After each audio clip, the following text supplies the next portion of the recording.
प्रधानमंत्री नरेंद्र मोदी ने सरकार की नई ड्रोन नीति को बेहद अहम बताया। उन्होंने अपने ट्वीट में कहा कि ये इस सेक्टर के लिए लैंडमार्क मूवमेंट है।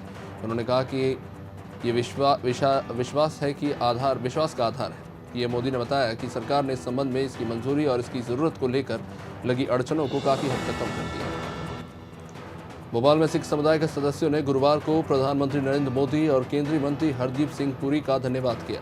अफगानिस्तान पर तालिबान के कब्जे के बाद वहां से गुरु ग्रंथ साहिब के 3 पावन स्वरूपों को वापस लाने के लिए उन्होंने आभार जताया।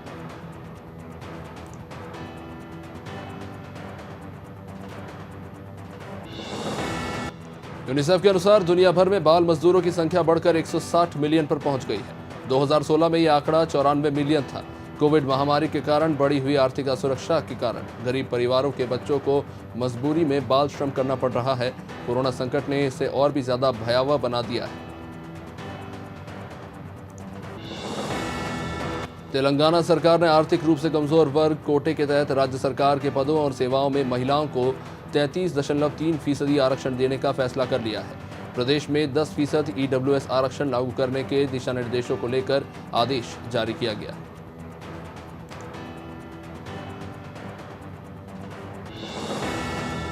तमिलनाडु में सरकारी स्कूलों के बच्चों को प्रोफेशनल कोर्स में 7.5% तक कोटा मिलेगा। मुख्यमंत्री एमके स्टालिन ने इस संबंध में विधानसभा में बिल पेश किया, जिसमें कृषि कानून, मत्स्य पालन और इंजीनियरिंग जैसे पाठ्यक्रम शामिल हैं।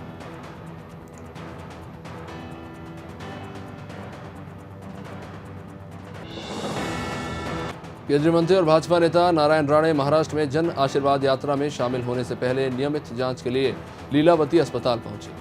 उन्हें अस्पताल में भर्ती नहीं किया गया। महाराष्ट्र भाजपा उपाध्यक्ष प्रसाद लाड़ी ने इसकी जानकारी दी।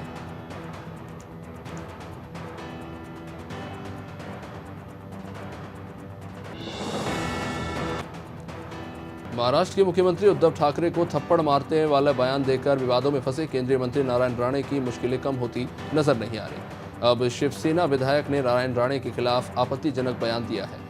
शिवसेना विधायक संतोष बांगर ने कहा कि भाजपा ने दूसरों पर हमला करने के लिए नारायण राणे को भौंकने वाली जीप के तौर पर रख रखा है। हरियाणा के पूर्व मुख्यमंत्री भूपेंद्र सिंह हुड्डा ने गुरुवार को प्रदेश सरकार पर निशाना साधा। हुड्डा ने कहा कि जो प्रदेश 2014 में प्रति व्यक्ति आय और निवेश में नंबर 1 था, आज वो सबसे नीचे जा खिसका है। पूर्व सीएम ने कहा कि यह मैं नहीं, नीति आयोग की रिपोर्ट कह रही है।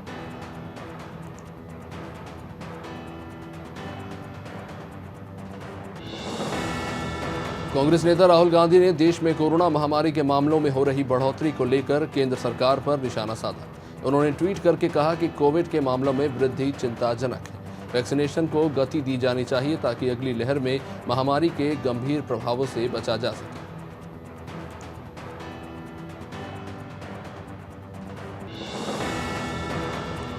मुख्यमंत्री अशोक गहलोत ने जारी खींचतान के बीच पूर्व डिप्टी सीएम सचिन पायलट ने राजधानी छोड़ फील्ड के दौरे करने की रणनीति बनाई है। पायलट ने गहलोत के गृह क्षेत्र से सियासी दौरों की शुरुआत कर दी है। सचिन पायलट की अब लगातार फील्ड में सक्रिय रहकर प्रदेश के अलग अलग इलाकों में दौरे करने की रणनीति है।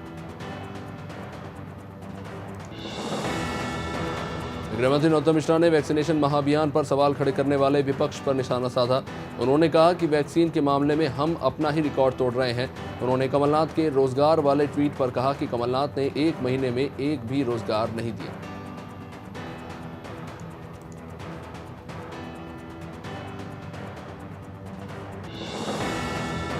मध्य प्रदेश के गृह मंत्री नरोत्तम मिश्रा आज होमगार्ड लाइन परिसर में पहुंचे, जहां गृह मंत्री ने होमगार्ड जवानों के लिए करीब 3.5 करोड़ की लागत से नवनिर्मित हॉल, मेस और बैरक का शुभारंभ किया। साथ ही उन्होंने पूरे होमगार्ड लाइन परिसर का भी भ्रमण किया।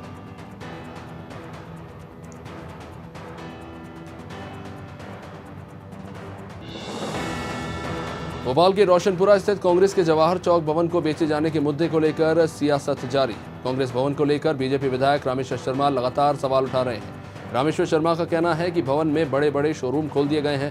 कांग्रेस ने भवन बेचा है या किराए पर दिया है, ये स्पष्ट करना चाहिए।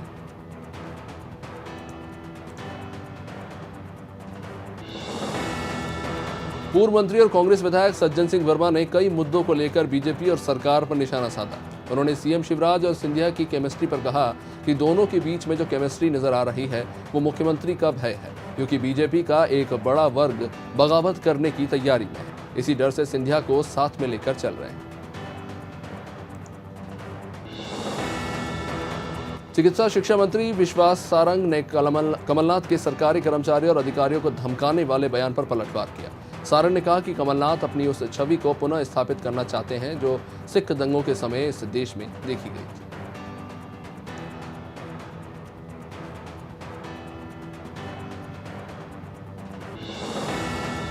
मध्य प्रदेश में वैक्सीनेशन महाअभियान के दूसरे चरण में प्रदेश ने वैक्सीनेशन का अपना ही रिकॉर्ड तोड़ दिया। अभियान के पहले दिन 23,83,164 लोगों को टीका लगा था। इससे पहले 21 जून को प्रदेश में 17,44,657 लोगों को वैक्सीन लगी थी। एक दिन में 25 लाख से ज्यादा टीके लगाकर उत्तर प्रदेश ने रिकॉर्ड बनाया। मध्य प्रदेश बीजेपी के अध्यक्ष वी डी शर्मा जबलपुर में पार्टी प्रदेश कार्यकारिणी की बैठक के उद्घाटन सत्र में शामिल हुए। वी डी शर्मा ने प्रदेश में रिकॉर्ड तोड़ कोरोना टीकाकरण को लेकर मुख्यमंत्री शिवराज सिंह चौहान की जमकर तारीफ की। वहीं कांग्रेस पर भी उन्होंने जमकर निशाना साधा। शर्मा ने कहा कि कांग्रेस ने पिछड़ा वर्ग के साथ धोखाधड़ी की। कांग्रेस विधायक जयवर्धन सिंह एक दिवसीय दौरे पर कोलारस पहुंचे, जहां उन्होंने बाढ़ ग्रसित इलाकों का दौरा किया, जहां उन्होंने पत्रकारों से चर्चा के दौरान बीजेपी सरकार पर जमकर निशाना साधा। जयवर्धन सिंह ने कहा कि एक तरफ पूरे ग्वालियर चंबल संभाग में बाढ़ की स्थिति बनी हुई है, वहीं सरकार अन्न उत्सव मना रही थी।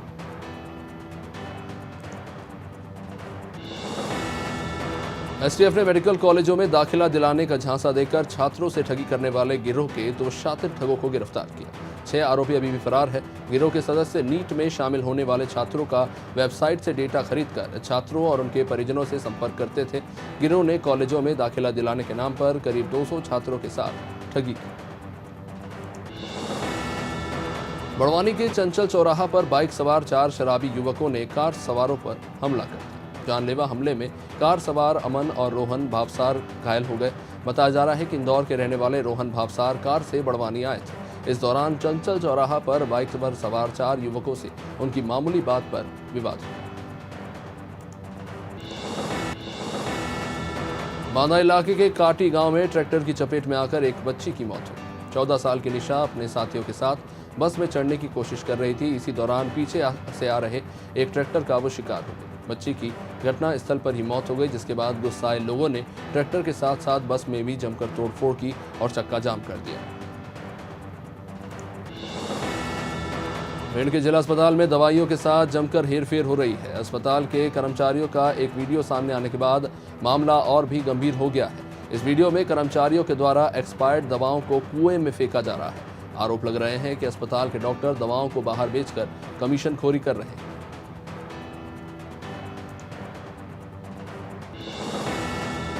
टीकमगढ़ के जतारा पंचायत में पटवारी के रिश्वत लेने का मामला सामने आया है। पटवारी का रिश्वत लेता हुआ एक वीडियो सोशल मीडिया पर वायरल हो रहा है।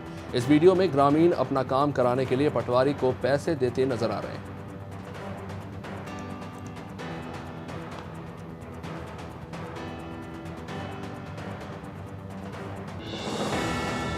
पिछौर के भौती थाना क्षेत्र में महिला से दुष्कर्म करने वाले 3 आरोपियों को पुलिस ने गिरफ्तार कर लिया। मामला भौती थाना क्षेत्र के खोड़ चौकी का। आरोपियों ने घर में घुसकर महिला के साथ दुष्कर्म की घटना को अंजाम दिया था। बाद में महिला ने अपने पति के साथ थाने पहुंचकर रिपोर्ट दर्ज कराई।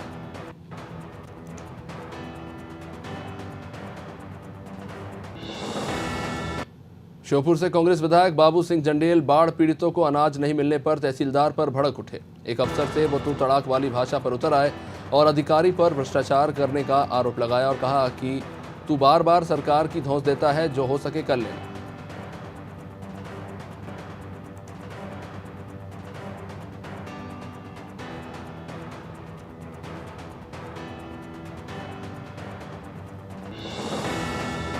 मध्य प्रदेश में वैक्सीनेशन महाअभियान के दूसरे दिन लोगों में जमकर वैक्सीनेशन को लेकर उत्साह दिखा। प्रशासन भी वैक्सीन को लेकर लोगों को जागरूक करने में जुटी रही। महाअभियान के पहले दिन शिवपुरी जिला पूरे प्रदेश में अव्वल रहा और दूसरे दिन कलेक्टर और एसपी ने ऑटो पर माइक लगाकर वैक्सीन लगाने की अपील की।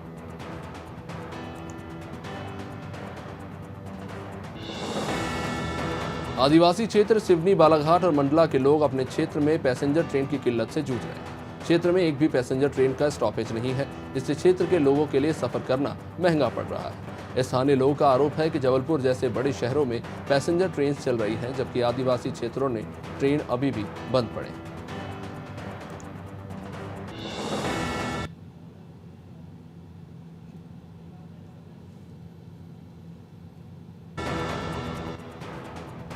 वहीं कटनी में ओबीसी महासभा मध्य प्रदेश की जिला इकाई ने अपनी 11 मांगों को लेकर मुख्यमंत्री के नाम एसडीएम बहोरीबंद और कटनी जिले के प्रभारी मंत्री जगदीश देवड़ा को ज्ञापन सौंपा। जातिगत जनगणना की मांग अब मध्य प्रदेश में भी जोर पकड़ रही है। ओबीसी वर्ग की मांग है कि जनगणना फॉर्मेट में ओबीसी की जाति का कॉलम जोड़कर जनगणना करवाई जाए। मध्य प्रदेश में महाअभियान के दूसरे दिन लोगों में वैक्सीनेशन को लेकर खासा उत्साह देखने को मिला। करेरा में अनाज मंडी उत्कृष्ट माध्यमिक विद्यालय में वैक्सीनेशन के लिए कैंप लगाया गया था, जहां लोगों को टीके लगाए जा रहे हैं। हर वैक्सीनेशन सेंटर पर 250 से लेकर 300 डोज लगाए जा रहे हैं। पूरा वैक्सीनेशन कैंप शांतिपूर्ण रूप से संपन्न हुआ। उज्जैन में राष्ट्र विरोधी और हिंदू विरोधी नारे लगाए जाने के विरोध में विश्व हिंदू परिषद और बजरंग दल के कार्यकर्ताओं ने मुख्यमंत्री के नाम खातेगांव कलेक्टर को ज्ञापन सौंपा और दोषियों के खिलाफ कार्रवाई की मांग की। विश्व हिंदू परिषद और बजरंग दल का कहना है कि देश विरोधी आयोजन पूरी तरह प्रतिबंध रहे।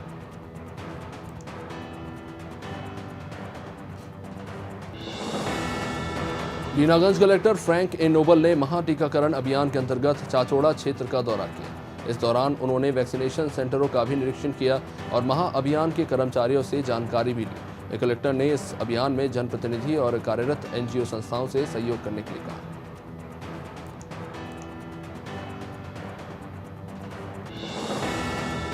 डिंडोरी जिले के प्रभारी पुलिस अधीक्षक अमित कुमार ने पत्रकारों से चर्चा करते हुए बताया कि जिले में सूदखोरों के खिलाफ अभियान चलाकर कार्रवाई की जा रही है। साथ ही 27 अगस्त को कैंप लगाकर पीड़ितों की शिकायत भी सुनी जाएगी। हालांकि विभाग द्वारा एक नंबर भी जारी किया गया है, जिस पर लोग अपनी शिकायत दर्ज करवा सकते हैं।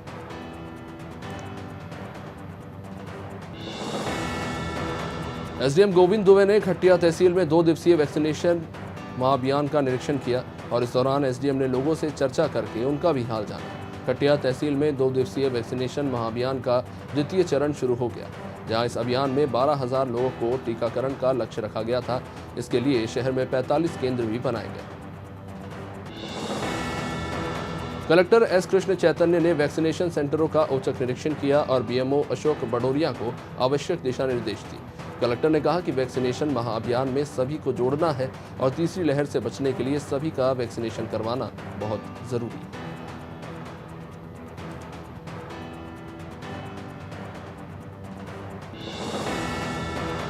उज्जैन में मुहर्रम पर देश विरोधी नारे लगाए जाने के विरोध में विश्व हिंदू परिषद के कार्यकर्ताओं ने हटा में राम मंदिर से लेकर एसडीएम कार्यालय तक ढोल नगाड़ों के साथ रैली निकालकर नारेबाजी की और एसडीएम के नाम तहसीलदार को ज्ञापन देकर कार्रवाई की मांग की।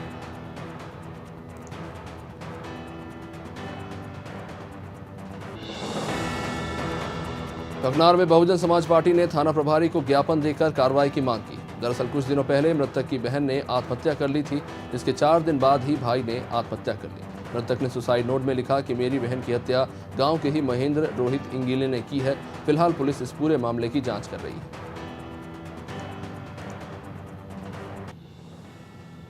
केंद्र की भाजपा सरकार द्वारा शासकीय संस्थानों के द्वारा किए जा रहे निजीकरण के विरोध में भारतीय युवा कांग्रेस के देशव्यापी आह्वान पर सागर में युवा कांग्रेस ने मौन धरना प्रदर्शन कर विरोध दर्ज कराया और निजीकरण पर तुरंत अंकुश लगाने की मांग की।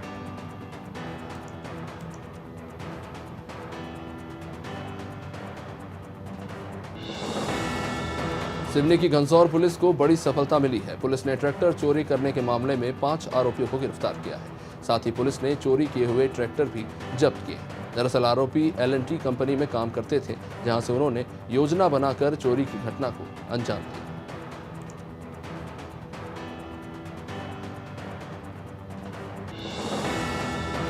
वैक्सीनेशन महाअभियान में मंदसौर में 1 लाख लोगों को टीका लगाने का लक्ष्य रखा गया था, जिसके लिए प्रशासन की तरफ से पूरी तैयारियां कर ली गई थी। लोगों को वैक्सीन के प्रति जागरूक भी किया गया और नतीजा ये हुआ कि लोगों ने बढ़ चढ़कर वैक्सीन लगवाई।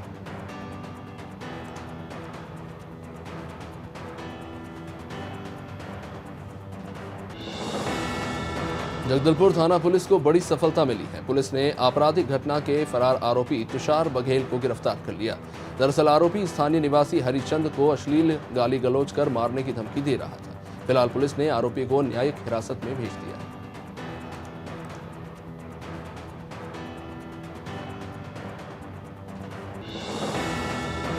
राजनांदगांव में जनता कांग्रेस के जिलाध्यक्ष शमशुल आलम ने नगर निगम आयुक्त को ज्ञापन देकर कार्रवाई की मांग की। जिलाध्यक्ष ने बताया कि बीती रात 100 मवेशियों का झुंड सड़क पर विश्राम कर रहा था, इससे कोई बड़ा सड़क हादसा हो सकता है। हालांकि जिलाध्यक्ष ने गौरक्षकों से मवेशियों को सड़क से हटाने के लिए कहा।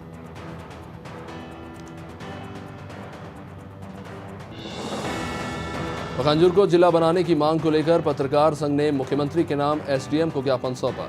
जिला मुख्यालय से 150 किलोमीटर की दूरी पर डीएनके प्रोजेक्ट के तहत बसाया गया परलकोट क्षेत्र 100 गांवों का समूह है, जो जिला मुख्यालय से दूर होने के कारण शासन की महत्वपूर्ण योजनाओं से वंचित है और जो योजनाएं चल भी रही हैं उनमें भ्रष्टाचार हो रहा है। भारतीय जनता पार्टी के द्वारा जगदलपुर में 3 दिवसीय चिंतन शिविर का आयोजन किया जाएगा। ये चिंतन शिविर 31 अगस्त से शुरू होकर 2 सितंबर तक चलेगा, जो कि जगदलपुर के निजी होटल में आयोजित किया जाएगा। इसमें आने वाले 2023 के चुनावों का रोड मैप तैयार किया जाएगा।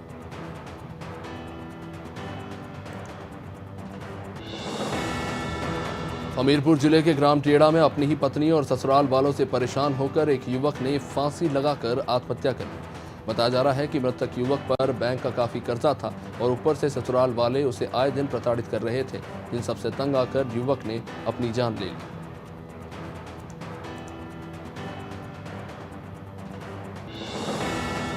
बॉलीवुड एक्टर वरुण धवन ने साल 2012 में रिलीज हुई करण जौहर की film student of the year से डेब्यू किया था, जिसके बाद अब करण जल्दी ही उनकी भतीजी अंजनी धवन को इंडस्ट्री में लॉन्च कर रहे हैं। अपनी डेब्यू फिल्म के लिए स्टार किड ने तैयारियां भी शुरू कर दी।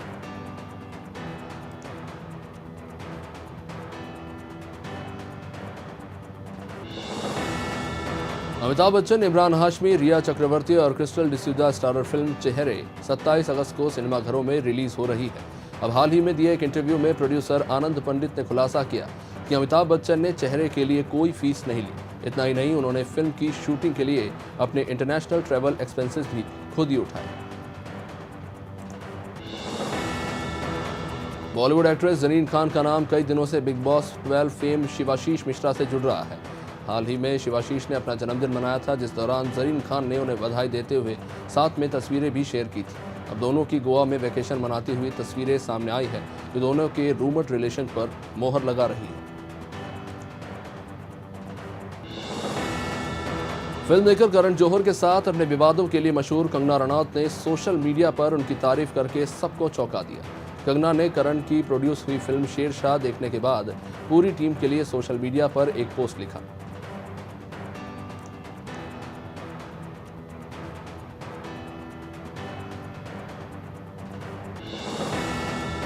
जेवलिन थ्रोअर नीरज चोपड़ा ने टोक्यो ओलंपिक में भारत के लिए इकलौता गोल्ड मेडल जीता। हालांकि अब नीरज का कहना है कि उन्होंने पहला थ्रो जल्दबाजी में किया था। नीरज ने कहा कि मुझे अपना जेवलिन नहीं मिल रहा था, तभी मैंने देखा कि मेरा जेवलिन पाकिस्तानी थ्रोअर अरशद नदीम के हाथों में है, इसको मैंने लेकर जल्दबाजी में फेंका था। भारत और इंग्लैंड के बीच लीड्स में खेले जा रहे तीसरे टेस्ट मैच में कोहली की टीम महज 78 रनों पर ऑल आउट हो गई। इंग्लैंड ने बिना कोई विकेट खोए 120 रन भी बनाए और इस मजबूत पोजीशन से इंग्लैंड स्पोर्ट्स काफ़ी खुश है। ये खुशी और उत्साह लीड्स में दिखाई।